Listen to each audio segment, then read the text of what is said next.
dan akhirnya saya merasa bertanggung jawab untuk mengangkat film ini menjadi sebuah tulisan, dan akhirnya Gayung Bersambut tuh sama Bung Pipik diangkat bersedia untuk menjadi direkturnya.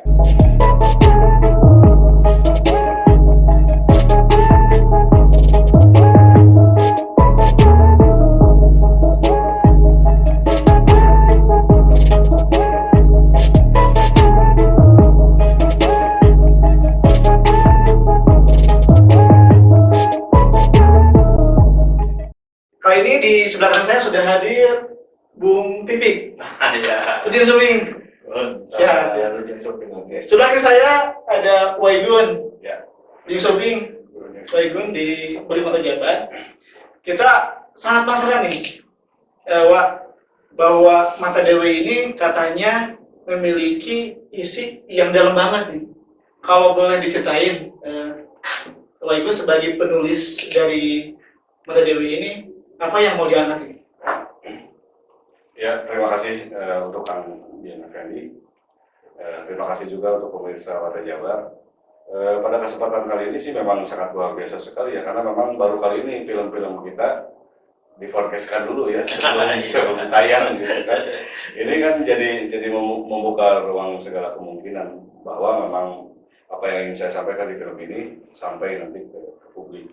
Itu terima kasih kepada Mata Jabar khususnya. Ya. Yang kedua, tidak banyak berharap juga sih saya kepada situasi seperti ini dalam perfilman seperti ini. Cuma dengan saya mengangkat film Mata Dewi ini, satu harapan saya seluruh dunia membuka matanya kepada sosok perempuan Sunda, saya pikir ya, karena sosok Orang Sunda ya, Bu? orang Sunda, Ambu berasal dari Garut, dari apa itu Situ Bagenit, agar ini menjadi suri teladan atau contoh yang baik bahwa betapapun hidup dalam tekanan, dalam ujian atau dalam pencobaan, beliau tetap bertahan gitu, dengan segala hal ya tentunya.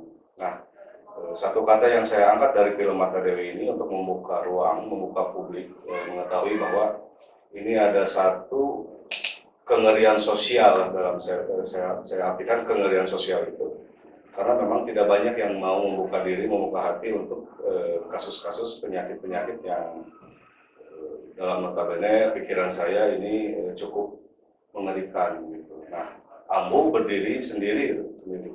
Nah, ini menggugah, dan akhirnya saya merasa bertanggung jawab untuk mengangkat film ini menjadi sebuah tulisan, dan akhirnya Gayung Bersambut tuh sama Bung Pipik diangkat bersedia untuk menjadi direkturnya. Hal-hal yang luar biasa, Bu. Ya, betul. Saya ada koneksi itu kurang emosional sudah betul. Selama 2 tahun belakang ini saya intens kan, ada beberapa garapan bareng dengan Bung Pipik. Saya tawarin, Bung, ini ada naskah untuk film Mata Dewi. Apa itu Mata Dewi? Ya saya jelasin secara sedikit. Beliau langsung merespon, langsung, wah, ini ayo kita filmkan, ayo kita coba buat seepik mungkin. Ya saya pikir ya silakan baca dulu. Kalaupun nanti misalnya kita ada sinergi di situ, itu kan langkah yang baik. Ya. Nah, alhamdulillah prosesnya dimudahkan. Nah itu, Wah, dalam membuat naskah ya itu memerlukan berapa lama menjadi jalan cerita? Kalau naskah itu biasanya saya bikin cepat karena nanti pengembangan naskah itu sebetulnya bisa dikembangkan setelah saya ketemu Bung Pipik dan bisa learning by doing atau revisi di lapangan. Tapi yang paling lama itu adalah bagaimana cara mengkonsep struktur cerita.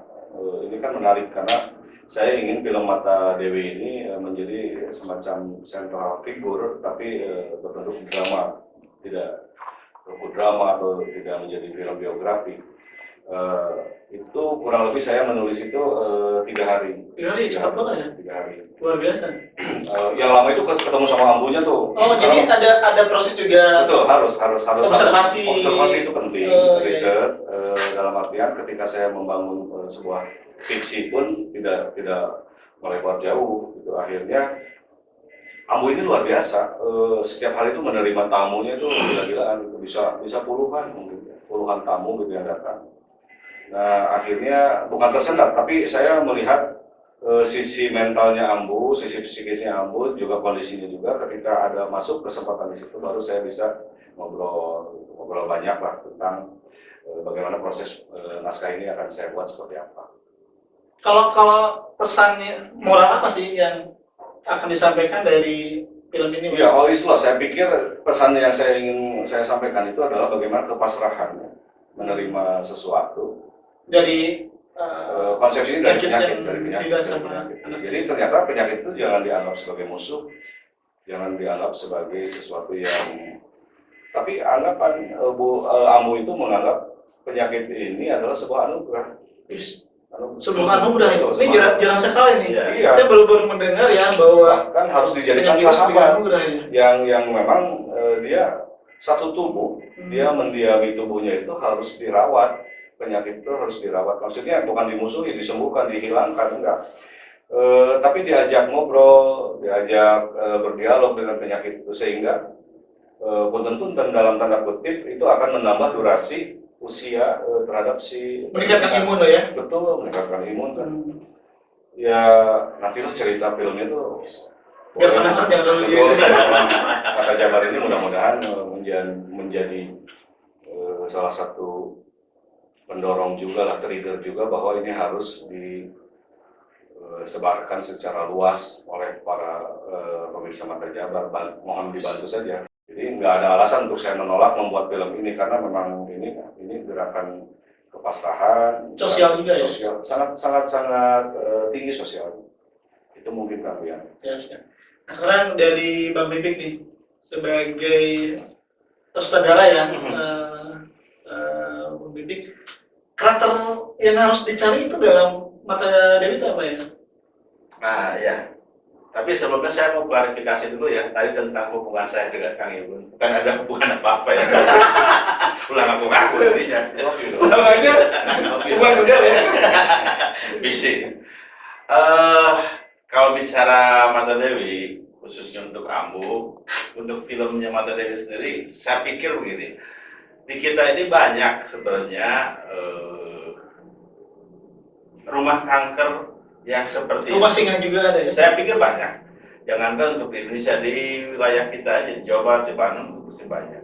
Lalu kenapa saya tertarik ke Mata Dewi khususnya ke Ambu ini? Karena juga bukan untuk berbicara tentang kankernya, tapi ada perjuangan seorang wanitanya di sini yang membedakan yang tulus juga ya? Iya. Karena apa? Karena saya pikir begini, untuk menjadi menerjunkan diri atau mengabdikan diri ke hal-hal yang seperti Ambu lakukan sekarang ini adalah hal yang sangat sulit tentunya. Itu yang mungkin setiap orang akan beda-beda ceritanya. Walaupun tadi penggiat di masalah-masalah seperti ini akan banyak, Ambu-Ambu yang lain juga saya pikir banyak. Gitu. Cuman apa yang menariknya dari Ambu atau karakternya Dewi di sini ya? Itu adalah bagaimana ketika dia bangkit dari sebuah keterpurukan, dari kesedihan sehingga mengabdikan dirinya untuk kanker ini untuk orang lain. Itu yang nanti menarik di film ini sebenarnya. Jadi ada apakah Dewi di rumah kanker ini? Saksikan nanti di Promo.